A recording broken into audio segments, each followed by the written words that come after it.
Hey, Conor here, Neversink Farm, and I get asked a lot about when to harvest tomatoes and whether it makes a difference to ripen on the vine or not.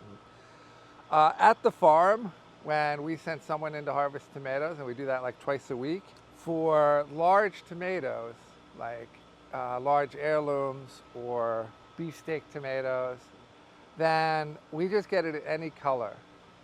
Because once a tomato starts turning color, it has everything it needs, and the longer you keep it on the plant, the more likely you're going to have problems like splitting or something like that. And so it's good to just get it off the plant and then just let it ripen on your windowsill, or maybe in a ripening room, or even at the end of the tomato house. Doesn't really matter where you do it. So if you look at something like this, see, this is probably should have been harvested already, but we just haven't started yet. Because they're just starting to go. But something like this, right, you can see there's already color. And we're not talking about like it turning dark green or light green, but once there's any color that you see at all, it's ready to go. So we harvest using a belly bucket. If you're in a garden, a basket's fine. On a farm, you know, it's about efficiency. And I've seen some pretty efficient methods. Saw one place that had a trolley, like I have in the prop house, where they just roll the trolley down with trays and then just fill the trays as they go, and you never have to walk back and forth. And that's a really fantastic method. We use the belly bucket and then come back and put them in the boxes at the end of the table. A little less efficient, you know, very, very cheap, right? A belly bucket's like $30, $40.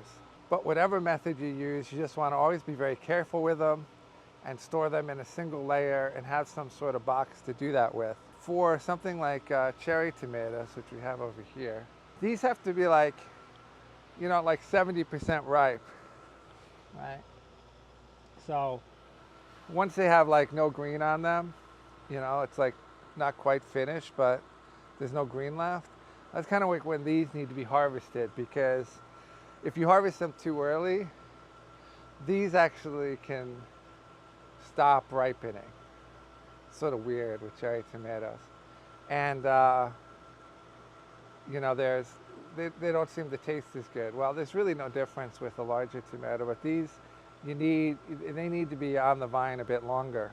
Usually there's less chance of these splitting, but if you have like a sun gold, I mean, those are really prone to splitting.